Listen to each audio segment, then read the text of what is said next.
কালকে তো যেহেতু আমাদের বাড়িতে পুজো ছিল, তোমরা তো অলরেডি ভিডিও ফটো পোস্ট করেছি, সেগুলো দেখেই নিয়েছো। আর আজকে সকাল থেকে ভিডিওটা স্টার্ট করলাম রান্নাঘর থেকে। সমস্ত বাসি কাজটা কমপ্লিট হয়েই গেছে, তারপরে ফ্রেশ হয়ে চলে এসেছি রান্নাঘরে।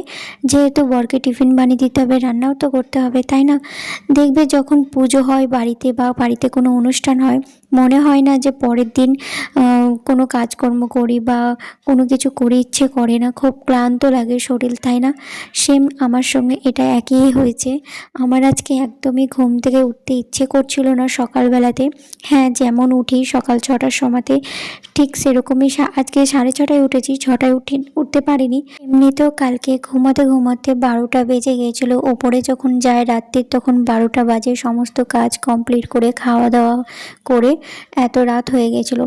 তারপরেও শরীর খুব ক্লান্ত লাগছিল। রাত্রে তো শরীরটা খারাপ করছিল। অরিতকে আমি বলছিলাম যে ভোর 5টার সময় উঠেছি আর এখন রাত 12টা বাজে, এতক্ষণ এগে শুলাম বিছানায়, শরীরটা খুব ক্লান্ত লাগছে গো।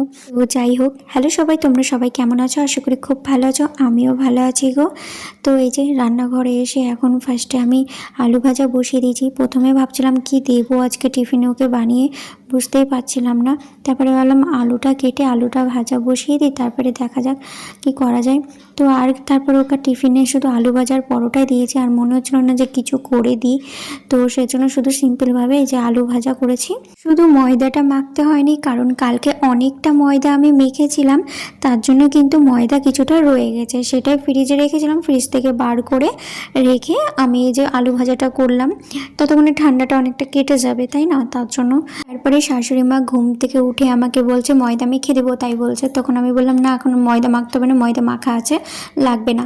তো তখন আমাকে জিজ্ঞেস করছে আমি চা খাবো? আমি বলছি হ্যাঁ খাও, করে খাও। তখন আমি আলু কাটছিলাম আলু ভাজার জন্য, তার জন্য আমি তখন বললাম তুমি চাটা করে খাও, তাই বললাম।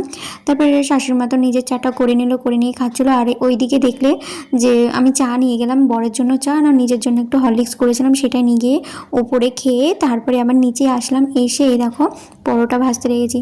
তারপরে বরের যেহেতু অফিসের টাইম হয়ে গেছে, তার জন্য কিন্তু এই যে পরোটাটা আমি ভাজতে ওকে টিফিনটা আমি দিচ্ছিলাম, তা করতে আসতেই দেখছি যে একটু পুড়ে গেছে, হালকা পুড়ে গেছে, ধরো হালকা।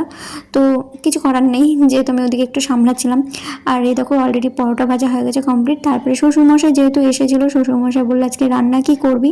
তো আমি বললাম বলো যেটা খাবে সেটাই করে দেবো। তো বললো কি যে আতপ চালের ভাত করবি? তাই না, আতপ চালের ভাত আমি খাবো না, তোমার আর মার জন্য করে দিচ্ছি। তাহলে তো বললো দুজনের জন্য আর আতপ চালের ভাত করতে হবে না, বললো খিচুড়ি খাবি তাহলে? তো আমি বললাম হ্যাঁ খিচুড়ি খাবো। তারপরে তো এই যে খিচুড়ির জন্য ফার্স্টে দেখলে তোমরা রেডি করে নিয়েছি আমি, আতপ চালটা ভালো করে ধুয়ে নিয়েছিলাম। তারপরে যে সব সবজি কেটে নিয়েছি, আলু, বিনস, তারপরে ক্যাপসিকাম, সমস্ত সবজি ধরো যা ছিল সমস্ত সবজি কেটে ধুয়ে রেখেছিলাম। আর 2 রকমের ডাল দিয়েছিলাম, ডালটাও ভালো করে ধুয়ে নিয়েছি।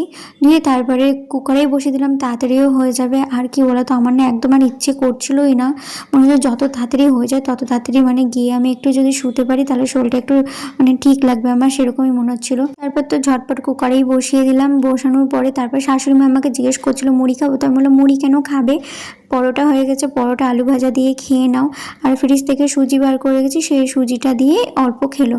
তো তারপরে আমার শাশুড়ি মা আমার কাছে এসে প্লেট নিয়ে এসে বলছে যে আমাকে পরোটা দে। তো আমি বললাম পরোটা হটপটে রেখেছি, নাও নিয়ে খাও। তারপরে খিচুড়িটা হয়ে গেছে, তারপরে নামিয়ে ওভেন মুছে তারপরে আমি ওপরে আসলাম। ওপরে এসে ছাদে কিছু জামা কাপড় ছিল সেগুলো নিয়ে আসলাম। নিয়ে আসার পরে স্নানে গেছিলাম, স্নান করে তারপরে আমার শরীরে আর দিচ্ছিল না, শরীরটা খুব ক্লান্ত লাগছিলো, খারাপ করছিলো, তার জন্য আমি শুয়ে পড়েছিলাম।